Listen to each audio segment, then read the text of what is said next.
Isang antolohiya ng mga pagbasa sa mga salita ng makapangyarihang Diyos.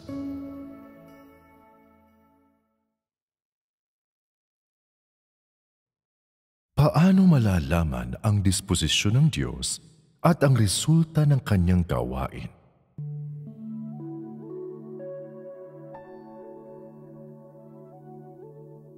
Una, umawit tayo ng isang himno, ang awit ng kaharian. Una, ang kaharian ay bumaba sa mundo.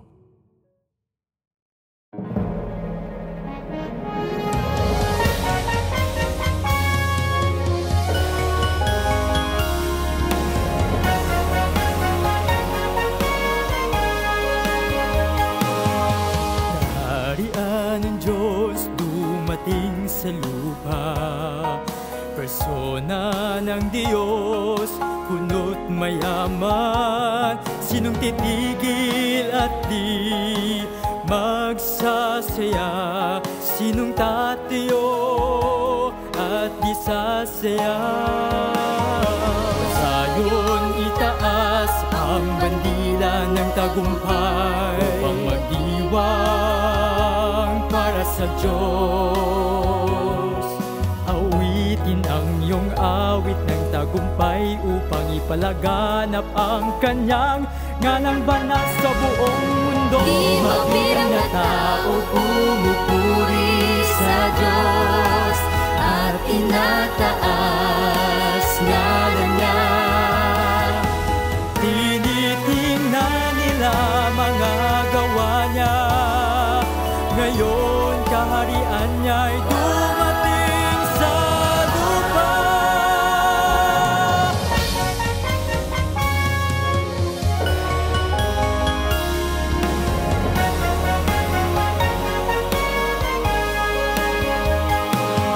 Lahat ng bagay sa mundo, gawing malinis ang mga sarili niyo.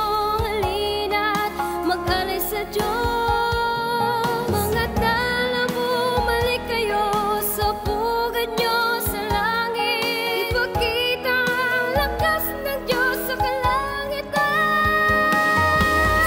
Lupa't mga boses umaawit, bumubuhos walang hanggang pag-ibig, at walang hangganang paggalang sa Diyos. Mainam na nakikinig siya sa kanila. Di mabilang na tao pumupuri sa Diyos at tinataas ngalan niya. Tinitingnan nila mga gawa niya, ngayon kaharian niya'y dumating sa lupa. Sa araw na yaong lahat mabubuhay ulit, ang persona ng Diyos mismo ang bababa sa mundo. Mga bulaklak mamumukadkad sa tuwa, mga ibon umaawit at lahat ng bubunyi. Tingnan ang kaharian ni Satanas. Iyapak ang di nababago na lunod sa awit ng papuri. Di mabilang na tao pumupuri sa Diyos at tinataas ngalan niya. Tinitingnan nila mga gawa niya, ngayon kaharian niya'y dumating sa lupa.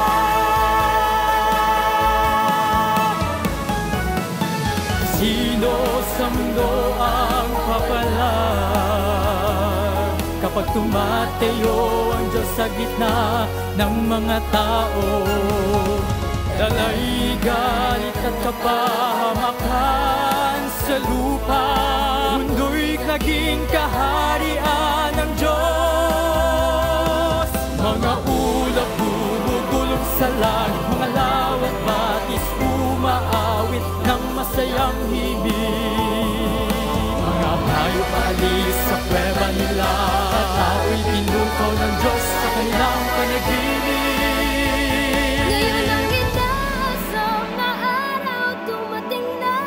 at umaawit ng papuri sa Diyos. Pinakamagandang awitin sa lahat. Di mabilang na tao pumupuri sa Diyos at tinataas ngalan niya.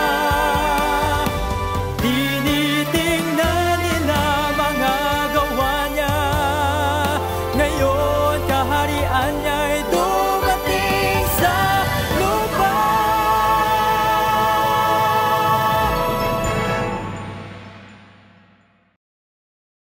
Ano ang naiisip ninyo sa tuwing kinakanta ninyo ang awit na ito?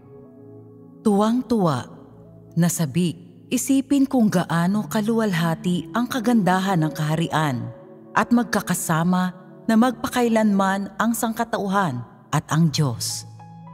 May nakaisip na ba tungkol sa anyo na kailangang isuot ng tao upang makasama ng Diyos?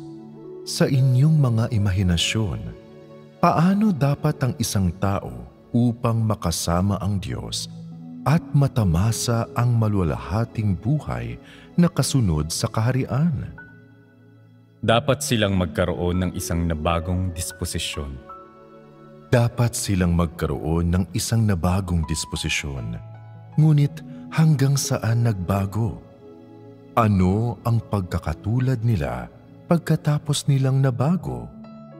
Sila ay magiging banal. Ano ang pamantayan para sa kabanalan? Kaayon kay Kristo ang lahat ng mga saloobin at mga isinasaalang-alang nila. Paano maipakikita ang pagkakaayon na ito? Hindi nila nilalabanan ang Diyos. Hindi ipinagkakanulo ang Diyos. Ngunit nag-aalay ng lubos na pagsunod sa Diyos at natatakot sa Diyos sa kanilang mga puso. Ang ilan sa mga sagot ninyo ay nasa tamang landasin. Buksan ninyo ang inyong mga puso, lahat kayo, at ibahagi kung ano ang sinasabi sa inyo ng inyong puso. Magagawa ng mga taong nabubuhay kasama ang Diyos sa kaharian ang kanilang tungkulin. Magagawa nila ng tapat ang kanilang tungkulin sa pamamagitan ng pagtataguyod sa katotohanan at hindi nagpapapigil sa anumang tao, kaganapan o bagay. At magiging posible sa kanila ang makaalpas mula sa impluwensya ng kadiliman. Iakma ang kanilang mga puso sa Diyos at matakot sa Diyos at iwasan ang kasamaan. Maaaring iakma sa Diyos ang ating pananaw sa mga bagay at maaari tayong makaalpas mula sa impluwensya ng kadiliman. Ang pinakamababang pamantayan ay hindi dapat mapagsamantalahan ni Satanas. Itakwil ang anumang tiwaling disposisyon, makamit ang pagsunod sa Diyos. Naniniwala kami na ang pag-alpas mula sa impluwensya ng kadiliman ang pangunahing punto. Kung may hindi makaalpas mula sa impluwensya ng kadiliman, hindi makalaya mula sa mga gapos ni Satanas. Kung ganon, hindi nila natamo ang kaligtasan ng Diyos. Ang pamantayan para sa pinapaging perpekto ng Diyos ay ang pakikiisa ng tao sa puso at isip ng Diyos. Hindi na nilalabanan ng tao ang Diyos. Nauunawaan niya ang sarili niya. Isinagawa ang katotohanan, nakatatamo ng pag-unawa sa Diyos, nagmamahal sa Diyos at nakaakma sa Diyos. Iyan lang ang tanging kailangang gawin. Ang timbang ng kalalabasan sa puso ng mga tao. Tila mayroon kayong isang bagay sa inyong mga puso tungkol sa daan na dapat ninyong tahakin at nabuo ninyo ang isang mahusay na kaalaman at pag-unawa dito. Ngunit nakasalalay sa kung ano ang bibigyang pansin ninyo sa inyong pang-araw-araw na pagsasagawa sa kung ang lahat ng mga bagay na sasabihin ninyo ay maging mga salitang walang laman o maging aktwal na katotohanan. Gumapas kayo ng isang ani mula sa lahat ng mga aspeto ng katotohanan sa mga nakaraang taon, kapwa sa mga doktrina at sa nilalaman ng katotohanan. Ito ang nagpapatunay na ang binibigyang diin ng mga tao sa panahong ito ay ang pagsusumikap para sa katotohanan. At bilang resulta, tiyak na nag-ugat ang bawat aspeto at bawat bagay ng katotohanan sa puso ng ilang mga tao. Gayunman, ano ang pinakakinatatakutan ko? Na kahit na nag-ugat ang mga paksa ng katotohanan at ang mga teoryang ito, hindi gaanong pinapansin ang aktual na nilalaman sa inyong mga puso. Kapag nakatagpo kayo ng mga issue, nahaharap sa mga pagsubok, nahaharap sa mga pagpipilian, gaano karami sa mga realidad ng mga katotohanan na ito ang kaya ninyong gamitin ng mahusay? Makatutulong ba ang mga ito para malagpasan ninyo ang inyong mga paghihirap at lumabas kayo mula sa inyong mga pagsubok na nabigyang kasiyahan ang mga layunin ng Diyos? Matatag ba kayong maninindigan sa inyong mga pagsubok at magpatotoo ng malakas at malinaw para sa Diyos? Naging interesado ba kayo sa mga bagay na ito noon? Hayaan niyo akong magtanong sa inyo. Sa inyong mga puso, sa lahat ng mga araw-araw ninyong pag-iisip at pagmumuni-muni, ano ang pinakamahalaga sa inyo? Nakarating na ba kayo sa isang konklusyon? Ano sa inyong paniniwala ang pinakamahalagang bagay? Ayon sa ilang mga tao, ito'y ang pagsasagawa sa katotohanan. Siyempre pa. Ayon sa ilang mga tao, siyempre, ito ang araw-araw na pagbabasa ng salita ng Diyos. Sabi ng ilang mga tao, siyempre, ito ang araw-araw na paglalagay ng aking sarili sa harap ng Diyos at pananalangin sa Diyos. At may ilang mga taong nagsasabi na, siyempre, ito ang araw-araw na maayos na paggawa sa aking tungkulin.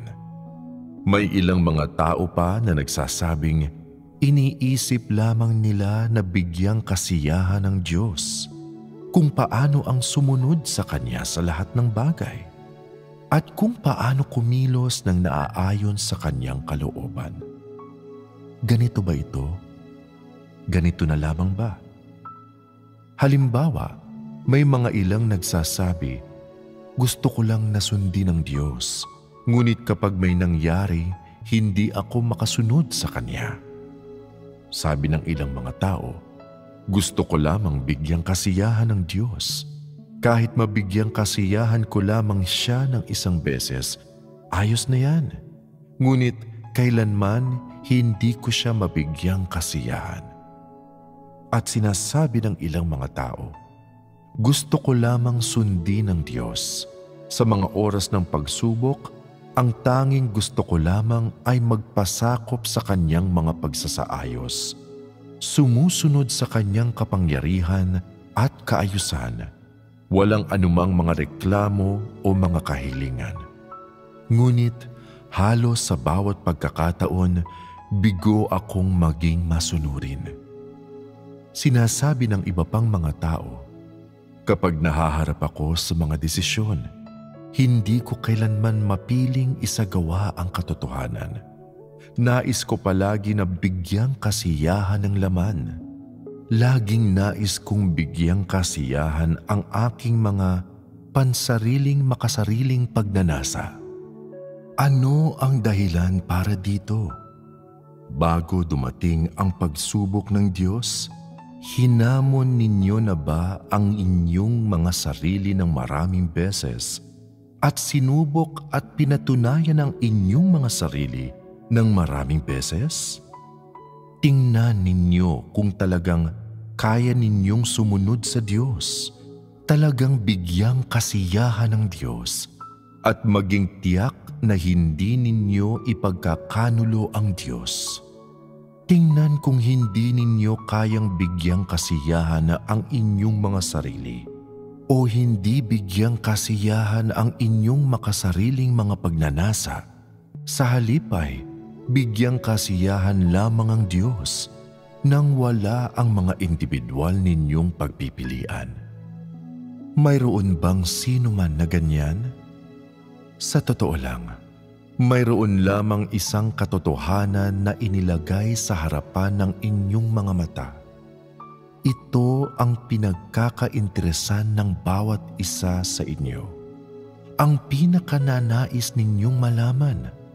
At yan ang bagay na kalalabasan at hantungan ng lahat. Maaaring hindi mo ito mapagtanto, ngunit ito ay isang bagay na hindi maitatanggi ng kahit sino man. Alam kong may ilang mga tao na kapag tungkol sa katotohanan ng kalalabasan ng tao, ang pangako ng Diyos sa sangkatauhan at kung anong uri ng hantungan ang ninanais ng Diyos na pagdalhan sa tao, pinag-aralan na nila ang salita ng Diyos ng ilang beses sa mga bagay na ito. At may mga paulit-ulit na naghahanap sa mga ito at pinag-iisipang maigi at wala pa rin silang nakukuhang resulta o marahil nakararating sa ilang mga malalabong konklusyon. Sa katapusan, hindi pa rin sila nakatitiyak tungkol sa kung anong uri ng kalalabasan ang naghihintay sa kanila. Kapag tumatanggap ng pakikipagtalastasan ng katotohanan, kapag tumatanggap ng buhay iglesia, kapag ginagawa ang kanilang mga tungkulin, laging nais malaman ng karamihan sa mga tao ang isang malinaw na sagot sa mga sumusunod na tanong. Ano kaya ang kalalabasan ko? Maaari ko bang lakaran ang tamang landas hanggang sa katapusan nito? Ano ang saloobin ng Diyos sa tao? Inaalala rin ng ilang mga tao ang may mga nagawa akong bagay-bagay sa nakaraan. May ilang bagay na nasabi ko, naging masuwayin ako sa Diyos. May ilang mga bagay akong nagawa na pagkakanulo sa Diyos. May ilang bagay kung saan hindi ko nabigyang kasiyahan ng Diyos. Nasaktan ko ang puso ng Diyos. Nabigo ko ang Diyos. Nagawa kong magalit at masuklam ang Diyos sa akin. Kaya marahil hindi matukoy ang aking kalalabasan. Makatarungang sabihing nababalisa ang karamihan ng mga tao tungkol sa sarili nilang kalalabasan. Walang nangangahas sabihin ng nararamdaman ko ng may 100% katiyakan na maliligtas ako. 100% nakatitiyak akong mabibigyang kasiyahan ko ang mga layunin ng Diyos. Ako ay isang tao na naaayon sa puso ng Diyos. Isa akong tao na pinupuri ng Diyos. Sa tingin ng ilang mga tao, ay napakahirap sundin ang daan ng Diyos at ang pagsasagawa sa katotohanan ang pinakamahirap na bagay sa lahat. Bilang resulta, sa tingin ng mga taong ito, sila ay hindi na matutulungan pa at hindi sila nangangahas na isiping mangyayari pa ang pagkakaroon ng mabuting kalalabasan. O marahil naniniwala silang hindi nila mabibigyang kasiyahan ang mga layunin ng Diyos at hindi sila maaaring makaligtas. At dahil dito, sasabihin nila na wala silang kalalabasan at hindi sila makatatamo ng isang magandang hantungan. Hindi alintana kung paano ang eksaktong pananaw ng mga tao. Maraming beses na gusto ng lahat na malaman ang tungkol sa kanilang mga kalalabasan. Sa mga katanungan tungkol sa kanilang hinaharap, sa mga katanungan tungkol sa makukuha nila kapag tinatapos ng Diyos ang kanyang gawain. Ang mga taong ito ay palaging nagkakalkula, palaging nagpaplano. Ang ilang mga tao ay nagbayad ng doble ng halaga. Iniwanan ng ilang mga tao ang kanilang mga pamilya at mga trabaho. Pinabayaan ng ilang mga tao ang kanilang pag-aasawa. Ang ilang mga tao ay nagbitiw para magsilbi sa Diyos. Iniwan ng ilang tao ang kanilang mga tahanan para gawin ang kanilang tungkulin. Pinili ng ilang mga tao ang paghihirap at sinimulang kunin ang pinakamapait at nakapapagod na gawain. Pinili ng ilang mga tao ang mag-alay ng yaman, mag-alay ng lahat ng nasa kanila. Ang ilan pa sa mga tao ay piniling itaguyod ang katotohanan at itaguyod ang pagkilala sa Diyos. Kahit ano pa ang pinili ninyong pagsasagawa, mahalaga ba ang paraan ng paggawa ninyo? Hindi mahalaga. Paano namin ipapaliwanag na ito ay hindi mahalaga kung gayon? Kung ang paraan ay hindi mahalaga, ano ang mahalaga? Ang panlabas na mabuting pag-uugali ay hindi kumakatawan sa pagsasagawa ng katotohanan. Hindi mahalaga ang iniisip ng lahat.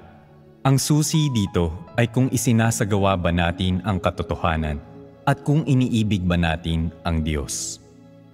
Nakatutulong ang pagbagsak ng mga antikristo at ng mga huwad na lider upang maintindihan natin na hindi ang panlabas na pag-uugali ang pinakamahalagang bagay.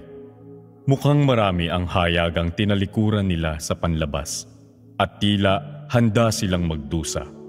Ngunit sa pagsusuri, makikita natin na sadyang wala silang puso na may takot sa Diyos. Sa lahat ng bagay, siya ay tinututulan nila. Lagi silang naninindigan sa panig ni Satanas sa mga panahong mapanganib. Nakasasagabal sila sa gawain ng Diyos.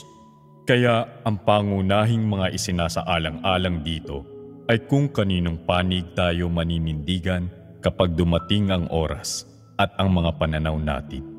Lahat kayo ay magaling sa pagsasalita at tila mayroon na kayong pangunahing kaalaman at pamantayan para sa pagsasagawa sa katotohanan, sa mga layunin ng Diyos at kung ano ang hinihingi ng Diyos sa tao. Na may kakayahan kayong mangusap ng tulad nito ay lubhang nakaaantig. Kahit na may ilang mga hindi naaangkop na salita dito at doon, ang mga pahayag ninyo ay malapit na sa isang paliwanag na karapat-dapat sa katotohanan. Ito ang nagpapatunay na napaunlad ninyo ang mga sarili ninyong tunay na pangunawa sa mga tao, mga kaganapan at mga bagay sa inyong paligid. Ang lahat ng inyong mga kapaligiran na inilaan ng Diyos at lahat ng mga bagay na nakikita ninyo. Ang mga pangunawang ito ay nalalapit sa katotohanan. Kahit hindi ganap na komprehensibo ang sinabi ninyo at hindi masyadong naaangkop ang ilang mga salita, ang inyong mga pangunawa ay nalalapit na sa realidad ng katotohanan. Ang mapakinggan kayong nagsasalita sa ganitong paraan ay nagdudulot sa akin ng kasiyahan. Hindi mapapalitan ng mga paniniwala ng mga tao ang katotohanan. May ilang mga tao ang may kakayahang tiisin ang mga paghihirap. Kaya nilang magdusa. Napakabuti ng kanilang panlabas na pag-uugali. Iginagalang sila at taglay nila ang paghanga ng iba. Ano sa tingin ninyo? Maaari bang ibilang itong uri ng panlabas na pag-uugali na pagsasagawa sa katotohanan? Masasabi niyo ba na ang taong ito ay nagbibigay kasiyahan sa mga layunin ng Diyos? Bakit paulit-ulit tinitingnan at iniisip ng mga tao na ang ganitong uri ng mga individual ay nakapagbibigay ng kasiyahan sa Diyos? Iniisip na lumalakad sila sa landas ng pagsasagawa sa katotohanan, na lumalakad sila sa landas ng Diyos. Bakit ganito ang pag-iisip ng ilang mga tao? Mayroon lamang isang paliwanag para dito. At ano ang paliwanag na yan? Para sa napakaraming mga tao, ang mga katanungan na katulad ng ano ang ibig sabihin ng isagawa ang katotohanan? Ano ang ibig sabihin ng bigyang kasiyahan ng Diyos? Ano ang ibig sabihin ng tunay na pagkakaroon ng realidad ng katotohanan? Ang mga tanong na ito ay hindi masyadong malinaw. Kaya may ilang mga tao na madalas ay nalilinlang ng mga taong sa panlabas ay mukhang espiritual, mukhang kagalang-galang, mukhang may matayog na mga imahe. Para sa mga tao na may kakayahang magpaliwanag ng mga liham at mga doktrina, at ang pananalita at pagkilos ay lumalabas na karapat-dapat para sa paghanga, hindi kailanman tumingin ang mga tagahanga nila sa diwa ng kanilang mga pagkilos, sa mga prinsipyo sa likod ng kanilang mga gawa. Ano ang kanilang mga layunin? At hindi sila kailanman tumingin sa kung tunay ba na sumusunod sa Diyos ang mga taong ito, at kung tunay ba silang may takot sa Diyos at iniiwasan ng kasamaan o hindi. Hindi nila kailanman naunawaan ang substansya ng pagkatao ng mga taong ito. Sa halip, mula sa unang antas ng pagkakilala, unti-unti sila'y humanga sa mga taong ito. Iginalang ang mga taong ito at sa katapusan, naging mga Diyos-Diyosan nila ang mga taong ito. Dagdag pa rito, sa isip ng ilang mga tao, ang mga Diyos-Diyosan na kanilang sinasamba na pinaniniwalaan nila na kayang iwanan ng kanilang mga pamilya at mga trabaho at kunwari nakahandang magdusa. Ang mga Diyos-Diyosan na ito ang tunay na makapagbibigay kasiyahan sa Diyos. Ang mga talagang makatatanggap ng isang magandang kalalabasan at isang mahusay na hantungan. Sa kanilang mga isip, ang mga Diyos-Diyosan na mga ito ay ang mga taong pinupuri ng Diyos. Ano ang sanhi ng pagkakaroon ng mga tao ng ganitong uri ng paniniwala?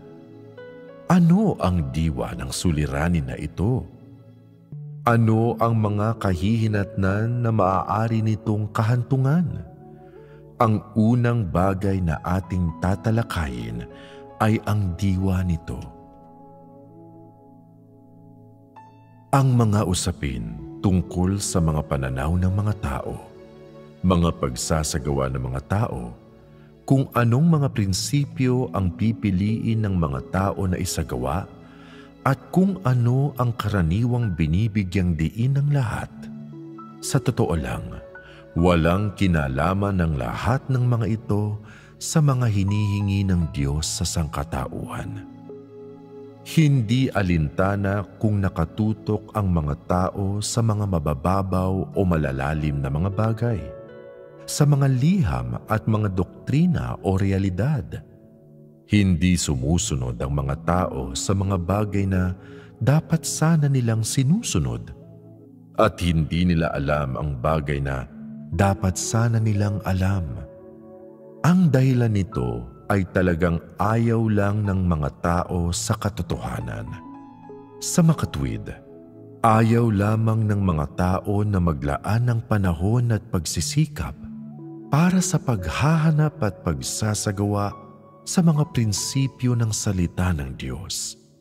Sa halip, mas gugustuhin nilang gumamit ng mga mabilisang paraan at ibubuod ang naiintindihan nila kung ano ang alam nila upang maging mahusay na pagsasagawa at mabuting pag-uugali. Ang buod na ito ang magiging pansarili nilang tunguhin na itataguyod, magiging katotohanang isasagawa. Ang direktang resulta nito ay ang paggamit ng mga tao sa mabuting pag-uugali bilang isang kapalit ng pagsasagawa sa katotohanan na tumutupad rin sa hangarin ng tao na manuyo ng pabor sa Diyos. Ito ang nagbibigay ng puhunan sa mga tao upang makipaglaban sa katotohanan at makipagkatwiran at makipagtalo sa Diyos. Kasabay nito, walang prinsipyong isinasantabi rin ng mga tao ang Diyos at sa kanilang mga puso, ilalagay nila ang kanilang Diyos-Diyosan sa lugar ng Diyos. Mayroon lamang isang pinakasanhi na nagdudulot sa mga tao para gawin ang mga ignoranteng pagkilos, mga ignoranteng pananaw, o mga isahang panig lamang na pananaw at mga gawi. At ibabahagi ko sa inyo ngayon ang tungkol dito. Ang dahilan nito ay bagaman maaaring sundin ng mga tao ang Diyos, manalangin sa Kanya araw-araw, at basahin ang salita ng Diyos araw-araw, hindi nila talaga nauunawaan ang kalooban ng Diyos. Ito ang ugat ng problema.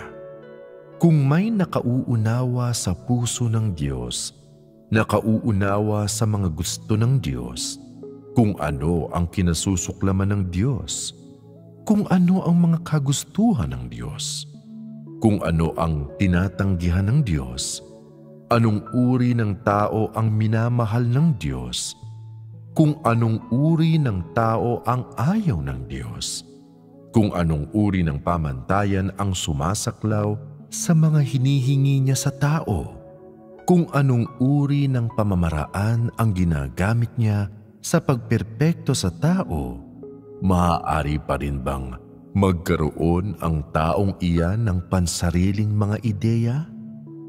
Maaari ba silang basta na lang pumunta at sambahin ng ibang tao? Pwede ba na ang isang ordinaryong tao ay maging Diyos-Diyosan nila?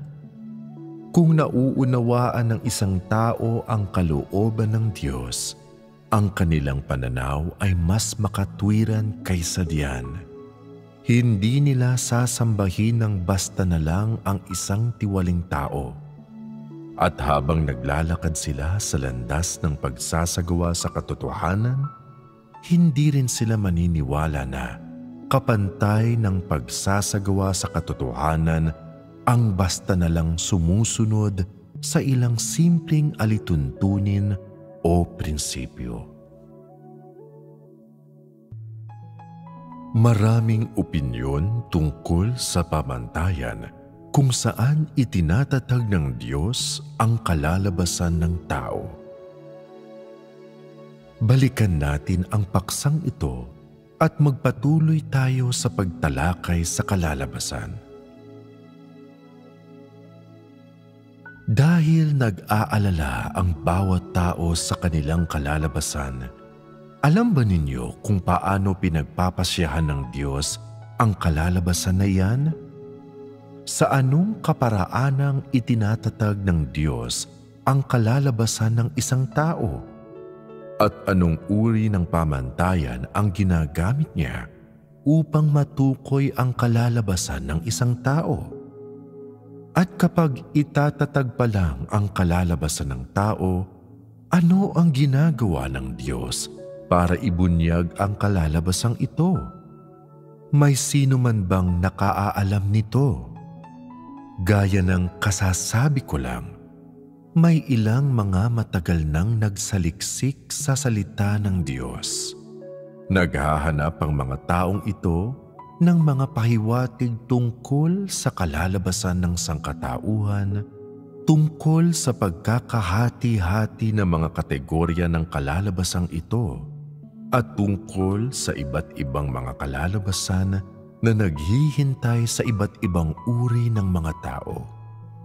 Gusto rin nilang malaman kung paano itinatatag ng salita ng Diyos ang kalalabasan ng tao, ang uri ng pamantayang ginagamit ng Diyos, at ang paraan kung paano niya itatatag ang kalalabasan ng tao. Ngunit sa katapusan, hindi kailanman nagawa ng mga taong ito na makahanap ng kahit ano. Sa aktwal na katotohanan, napakaliit ang mahalagang nasabi sa salita ng Diyos tungkol sa bagay na ito. Bakit ganoon? Hanggat hindi pa naihahayag ang kalalabasan ng tao, ayaw ng Diyos na sabihin sa kahit sino man ang mangyayari sa katapusan. Ayaw rin niyang ipaalam ng patiuna ang hantungan ng sino man. Ang kadahilanan ay wala ring anumang benepisyo sa tao ang paggawa ng Diyos sa bagay na ito.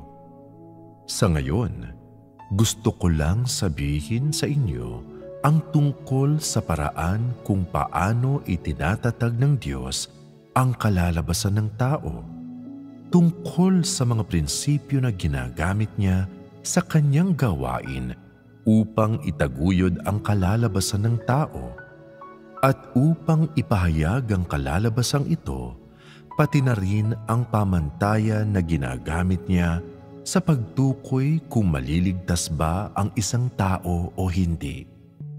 Hindi ba ito ang pinaka-inaalala ninyo? Kaya paano iniisip ng tao ang paraan ng pagtatatag ng Diyos sa kalalabasan ng tao? Nabanggit niyo na ang kaunti sa bagay na ito ngayon lang. Sinabi ng ilan sa inyo na ito ay isang katanungan tungkol sa paggawa ng mga tungkulin ng tapat, paggugol para sa Diyos. Sinasabi ng ilang tao na pagsunod sa Diyos at pagbibigay kasiyahan sa Diyos. Sinasabi ng ilang mga tao na pagpapasakop sa awa ng Diyos. At sinasabi ng ilang mga tao na pamumuhay ng isang simpleng buhay. Kung ilalagay ninyo sa pagsasagawa ang mga katotohanan ito, kung ilalagay ninyo sa pagsasagawa ang mga prinsipyo ng imahinasyon ninyo, alam niyo ba kung ano ang iniisip ng Diyos? Isinaalang-alang niyo ba kung ang pagpapatuloy sa ganito ay nakapagbibigay kasiyahan sa mga layunin ng Diyos o hindi? Kung nagsisilbi ba ito sa pamantayan ng Diyos? Kung nagsisilbi ba ito sa mga kahilingan ng Diyos? Naniniwala ako na hindi ito iniisip ng karamihan ng mga tao. Ginagamit lamang nila ng wala sa loob ang isang bahagi ng salita ng Diyos o isang bahagi ng mga sermon o ang mga pamantayan ng ilang espiritual na lalaking hinahangaan nila. Pinipilit ang kanilang mga sarili na gawin ito, gawin iyon. Naniniwala sila na ito ang tamang paraan. Kaya nananatili silang naninindigan dito, gagawin ito. Kahit anuman ang mangyayari sa katapusan. Iniisip ng ilang mga tao, naniwala ako sa loob ng maraming taon. Palaging ganitong paraan ang gawain ko. Pakiramdam ko, tunay na nabigyang kasiyahan ko ang Diyos.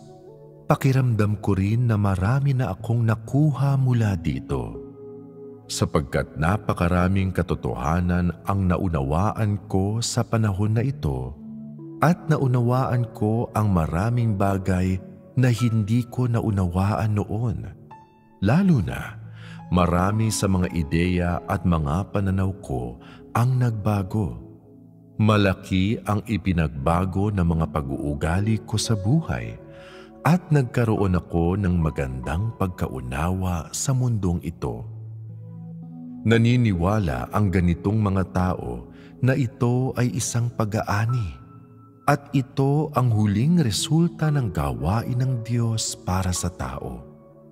Sa inyong opinyon, sa mga pamantayang ito at sa lahat ng inyong pinagsamang mga pagsasagawa, nabibigyang kasiyahan niyo ba ang mga layunin ng Diyos? Sasabihin ng ilang tao ng may ganap na katiyakan, "Siyempre, nagsasagawa kami ayon sa salita ng Diyos. Nagsasagawa kami ayon sa ipinangaral at ibinahagi ng kapatid na lalaki. Palagi naming ginagawa ang aming tungkulin. Palaging sinusunod ang Diyos. At kailanman hindi namin iniwan ang Diyos. Kaya maaari naming sabihing may ganap na kumpiyansa na kami ay nagbibigay kasiyahan sa Diyos. Gaano man natin nauunawaan ang mga layunin ng Diyos, gaano man ang pagkaunawa natin sa salita ng Diyos, palagi tayong nasa landas ng paghahangad na maging kaayon ng Diyos. Kung kikilos tayo ng tama at magsasagawa ng tama, sa makatuwid, ang resulta ay magiging tama. Ano ang tingin ninyo tungkol sa pananaw na ito? Tama ba ito? Marahil may ilang nagsasabi, "Hindi ko naisip ang tungkol sa mga bagay na ito noon. Iniisip ko lamang na kung magpapatuloy ako sa paggawa sa aking tungkulin at manatiling kikilos ayon sa mga hinihiling ng salita ng Diyos, maaari akong maligtas." Kailanman, hindi ko isinaalang-alang ang tanong na, maaari ko kayang bigyang kasiyahan ang puso ng Diyos? At hindi ko kailanman inisip kung nakakamit ko ba ang pamantayang hinihiling niya. Yamang hindi sinabi ng Diyos sa akin at hindi rin siya nagbigay ng anumang malinaw na mga tagubilin, naniniwala ako na hanggat nagpapatuloy ako, masisiyahan ng Diyos at dapat wala na siyang anumang mga karagdagang kahilingan sa akin. Tama ba ang mga paniniwalang ito? Sa pagkakaintindi ko, itong paraan ng pagsasagawa, itong paraan ng pag-iisip, at ang mga pananaw na ito, lahat ay nagdadala ng mga kathang-isip at kaunting pagkabulag. Kapag sinasabi ko ito, marahil may ilan sa inyo ang nasiraan ng loob. Pagkabulag? Kung ito ay isang pagkabulag, ang ating pag-asa ng kaligtasan, ang ating pag-asa ng pamamalagi ay napakaliit at hindi tiyak, hindi ba? Hindi ba ang ganyang pananalita mo ay kahalintulad ng pagbuhos ng malamig na tubig sa amin? Anuman ang pinaniniwalaan ninyo, ang mga bagay na sinasabi at ginagawa ko ay hindi sinadya upang maramdaman ninyo na parang binuhusan kayo ng malamig na tubig. Sa halip, ito ay sinadya upang mapahusay ang pag-unawa ninyo sa mga layunin ng Diyos at mapahusay ang pagkaintindi ninyo sa kaisipan ng Diyos, sa kung ano ang nais ng Diyos na makamit, kung anong uri ng tao ang kinagigiliwan ng Diyos, kung ano ang kinasusuklaman ng Diyos, kung ano ang ayaw ng Diyos, kung anong uri ng tao ang nais ng Diyos na makamit, at kung anong uri ng tao ang tinatanggihan ng Diyos. Ang nilalayo nito ay upang maliwanagan ang inyong kaisipan, upang matulungan kayong malaman ng malinaw kung gaano kalayo ang inilihis ng mga kilos at mga saloobin ng bawat isa sa inyo, mula sa pamantayan na hinihiling ng Diyos. Kailangan bang talakayin ang mga paksang ito? Dahil alam kong matagal na kayong nananampalataya at nakinig sa napakaraming pangangaral. Ngunit ito ang mga bagay na tiyak na pinakakulang. Maaaring itinala ninyo ang bawat katotohanan sa inyong kwaderno. Maaaring itinala ninyo rin ang personal na pinaniniwalaan ninyong mahalaga sa inyong isip at sa inyong puso. Planuhin ninyong gamitin ito kapag kayo ay nagsasagawa upang masiyahan ng Diyos. Gamitin ito kapag nakita ninyong nangangailangan kayo. Gamitin ito upang malagpasan ninyo ang mahihirap na panahon na nasa harapan ninyo. O hayaan ninyo lang ang mga katotohanang ito na samahan kayo sa inyong pamumuhay. Sa pagkaintindi ko, kung nagsasagawa lamang kayo, hindi mahalaga kung paano ang eksaktong pagsasagawa ninyo. Ano ngayon ang napakahalagang bagay?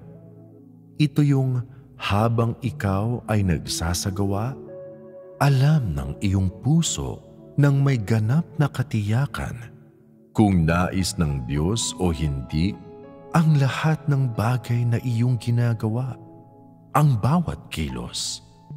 Kung nakasisiya sa mga layunin ng Diyos o hindi ang lahat ng ginagawa mo, lahat ng bagay na iniisip mo, at ang resulta at ang layunin na nasa iyong puso, kung nakapagsisilbi ba ang mga ito sa mga kahilingan ng Diyos, at kung sasang-ayunan ba ang mga ito o hindi ng Diyos. Ito ang mahalagang bagay.